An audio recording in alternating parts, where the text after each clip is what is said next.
In the AFC have an uphill battle with the Chiefs and Ravens outside of the playoff picture, and the Bills currently second in their division. So Patrick Mahomes and the Chiefs have had an up and down season. We know that, starting 0-2 before winning 5 of their last 7 games.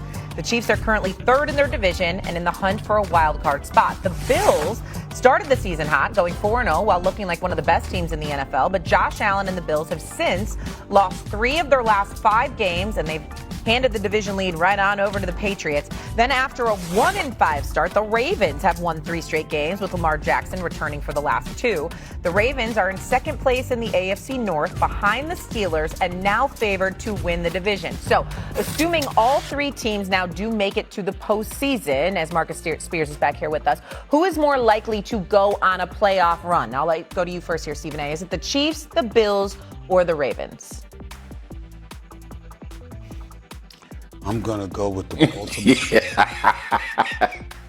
Let's go. Baltimore Ravens. Now, listen, I'm not ruling out anything with the Chiefs because that's Patrick Mahomes and Andy Reid over there, doggy. Obviously, Rashee Rice is back. Thornton's there, Xavier Worthy, Travis Kelce. We get it. We know who they are. But to start out 1-5 and to come back and end up winning the AFC North and being in a position where now it's an entirely new season and you're playing with house money. And for Lamar Jackson, you got to remember, the Baltimore Ravens have been pretty elite for the most part with Lamar Jackson with him being there, 2-time league MVP, runner-up a couple of more times. You got King Henry there in the backfield. You win the AFC Championship game a couple of years ago, blah, blah, blah. But this year, to start out 1-5, to be considered left for dead, for noise to be being made about John Harbaugh, and is it time for a new voice with them, etc. For them to have a god-awful defense and to go from giving up 30 a game to giving up 13, for their defense to suddenly look formidable again, for Lamar Jackson to come back, for Derrick Henry to not be fumbling the football, and for them to resurrect themselves and to get to the playoffs. If that happens, I think it'll be one of those situations as you look, Doggy and Swagoo, at the AFC and you think about Kansas City, Denver, the Chargers, the Colts, the Patriots, etc., and all of a sudden we've been talking about all of these teams all these years. It's one of those things where you're almost, I don't want to say it literally because it's not the literal with Harbaugh and Lamar Jackson, but you're almost playing with house money. It's a foreign position for the Baltimore Ravens to be in if indeed they ascend to the postseason. Almost like we ain't supposed to even be here considering how bad we started off. And I think playing under those conditions would be very, very unique and foreign to the Baltimore Ravens. And as a result, I think with the talent that they have, they would be an incredible threat. I would have to go with them as the answer to this question. I understand your point. Under the weeds, no pressure on them, some fun. But if they do win the division, it's more because Pittsburgh lost it than because they won it, because the Steelers are bad. I still think you got to take the Chiefs. Listen, they got work to do. They're 2 games back at Denver. I mean, they have some work to do. Assuming they get the regular season work done and they're in the postseason, I don't know how you can't take the Chiefs. They've shown they can win on the road in the postseason. They won in Buffalo, won in Baltimore 2 years ago, won the whole thing. Mahomes, Reid, he's not going to be worried about playing outside of Arrowhead. They still got a good defense. The Bills are a little sloppy. Allen hasn't been great. I don't trust the Ravens with Lamar in a big spot. He has only won 3 playoff games. To me, you still got to take the Chiefs as the team that could most likely make the best run in the AFC playoffs. Swagoo. Mad Dog, I understand. And this was the most fearful question we had today. And I'm going to harken back to my big bro, Stephen A. A couple years ago, I got him on the Baltimore train. But also, Baltimore looked like they were going to dominate their way all the way to the Super Bowl. Remember, Stephen A., when Kansas City went up there and you hit me and was like, hey, man, who the hell we taking for this game? I said, take Baltimore. They've been dominant. And Pat Mahomes goes on the road. It was a big thing made about him going on the road for the first one to the Super Bowl. I am going the psychological side with Stephen A. Mad Dog. This is completely foreign to the Baltimore Ravens to be in this situation and in this position.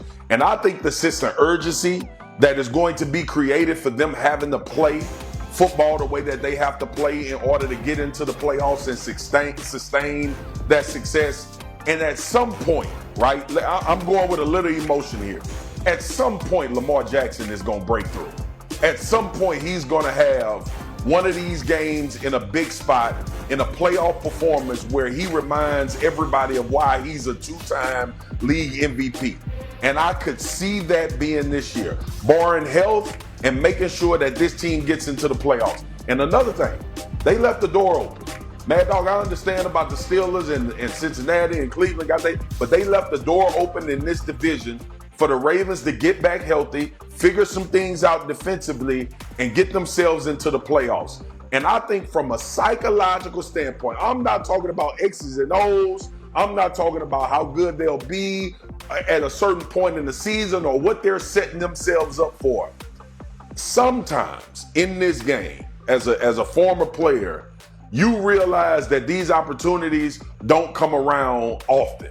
And I think Baltimore got a little drunk on the fact that we're going to automatically make the playoffs. We're going to be one of the best teams in the NFL. We're going to get in. They had a tumultuous beginning to this season. They had injuries. Derrick Henry fumbles. The defense was horrible. They missing one of their best defensive linemen in Nnamdi Madubuike. I think psychologically, if this team finds themselves in the playoffs, after everything that's transpired leading up to that point, there will be some magic from number 8. And I think this defense is going to continually get better because they figured some things out with moving Kyle Hamilton closer to the line of scrimmage. I'm going to go Baltimore Ravens most likely to make a playoff run. And I'm terrified because I know Patrick Mahomes is still in Kansas City. But I'm going to take Baltimore with Stephen A. But if you use, just like common sense here, no offense, Mad Dog, I'm just saying, the Chiefs are looking up at not only the Broncos, but also the Chargers. And then the Bills are looking up at the Patriots, who we all said an hour ago we obviously trust the most to possibly have the 1 seed in the entire AFC. Whereas Ravens, who are they looking up? 1 game against the Steelers? Well, not only that, it's like, but first of all, I think, go ahead, Stephen. The schedule is not that strong. And then on top of it all, they have the Steelers at home. And so we got to pay attention to that as well. But here's what I want to say this. The first 6 games or so, you're talking about a Baltimore Ravens squad that turned the ball over 10 times in this first 6 games. They haven't had a single turnover in the last 3 weeks. They've turned it around. Yep. And this is what I want to say, too, because the NFL is the NFL. It's unlike the NBA, unlike Major League Baseball and stuff like that. The NFL, you watch the game no matter what. You watch it. I don't give a damn what city you're in or whatever. You going through the turnstiles, you watching it on TV. Yeah. NFL is king. We get that. But let me tell y'all something. If there's something close to box office in the National Football League, it's that brother Lamar Jackson. And I'm telling you right now, you have any idea how many people are clamoring for this brother to end up in a Super Bowl? When you just think about it for a second. Just if you get 5 seconds, just close your eyes and just fantasize about the Super Bowl is approaching. And